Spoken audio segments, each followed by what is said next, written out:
नमस्कार, मी बोलते नंदिनी अंकोलेकर. मी आज तुम्हाला दाखवणार आहे उपमा प्रीमिक्स आणि त्याच्यापासून उपमा कसा बनवायचा तेही मी तुम्हाला दाखवणार आहे. तर चला आपण आता काय काय साहित्य लागतं ते बघूया.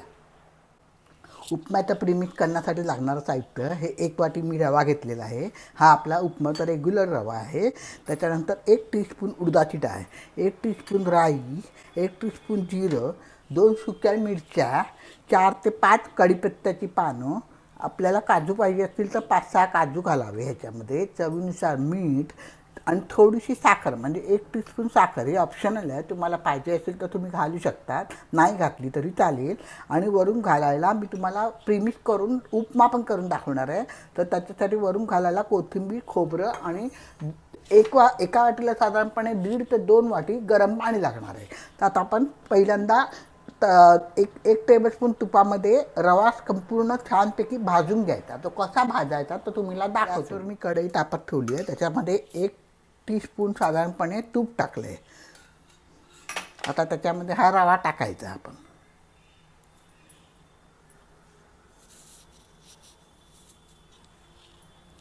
आणि मीडियम गॅसवरती आपण सतत हलवत राहायचं आणि थोडा लालसर होऊ द्यायचा. जसा जसा होत जाईल तसं तसं तुम्हाला मी दाखवते. 2 मिनटं झाले, मी रवा भाजते. अजूनही तो लालसर झालेला नाही आहे, चांगला लालसर होऊ द्यायचा आपण तो. तर रवा चांगला लालसर होत आला आहे. आता मी गॅस बंद करते आणि हा रवा एका भांड्यात काढून घेते. याच कढईमध्ये परत मी 2 ते 3 टेबलस्पून तूप टाकते.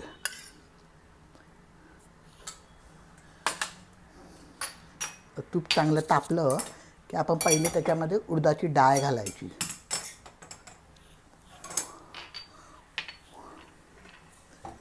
हे प्रीमिक्स करून ठेवलं की फक्त तुम्ही पाणी घातलं तरी उपमा तयार होतो. नाहीतर मी तुम्हाला अजून एक ऑप्शन दाखवीन.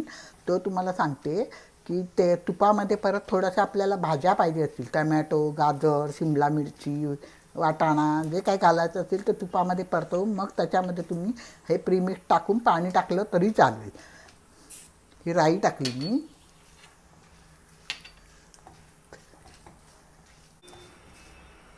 आता जिरे टाकते मी.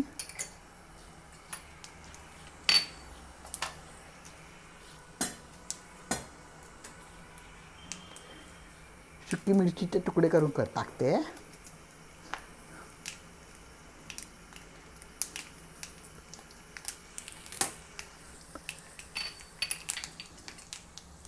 कढीपत्ता तोडून टाकते.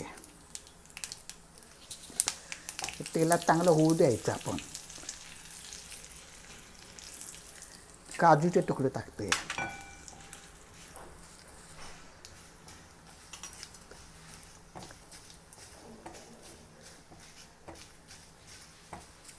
आता हा भाजलेला रवा आपण टाकायचा याच्यात.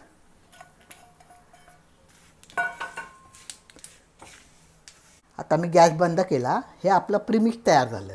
आता हे पूर्णपणे थंड झाल्यानंतर ह्याच्यामध्ये आपण मीठ टाकायचं आणि साखर टाकायची. तर आता मी पूर्णपणे थंड करून मग तुम्हाला दाखवते साखर आणि मीठ टाकायचं आणि मग उपमा कसा करायचा ते पण मी तुम्हाला दाखवते. आपलं प्रीमिक्स थंड झालेलं आहे. आता त्याच्यामध्ये मी चवीनुसार मीठ टाकते आणि साखर टाकते. साखर ही ऑप्शनल आहे, तुम्हाला पाहिजे असेल तर तुम्ही टाका, नाही टाकली तरी चालेल.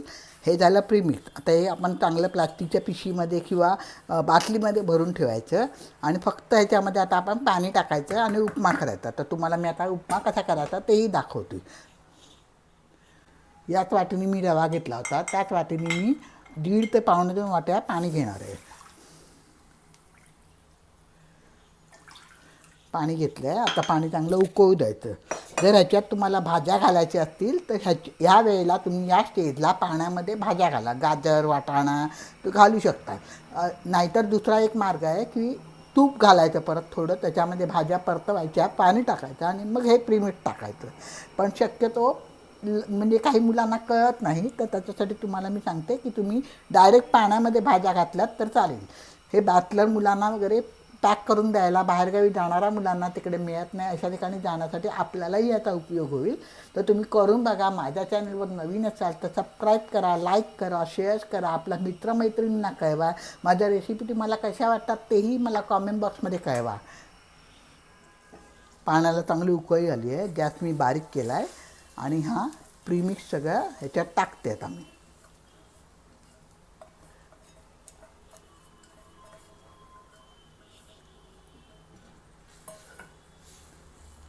सगळं नीट मिक्स करायचं. मीडियम गॅसवरती, लो टू मीडियम गॅसवरती झाकण ठेवून 2 ते 3 मिनिटांनी बघायचं. परत वर खाली करायचं.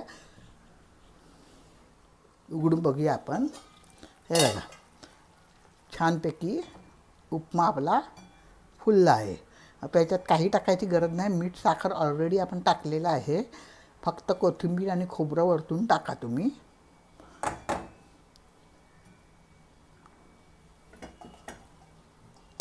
अजून 1-2 मिनटं वाफ येऊ द्यायची. मऊसूत उपमा आपला तयार झाला आहे. आता त्याच्यावरती कोथिंबीर आणि खोबरं टाकतोय.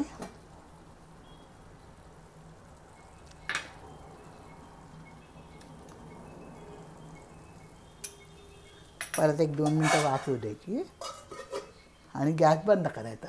आता उपमा मी तुम्हाला सर्व करून दाखवते.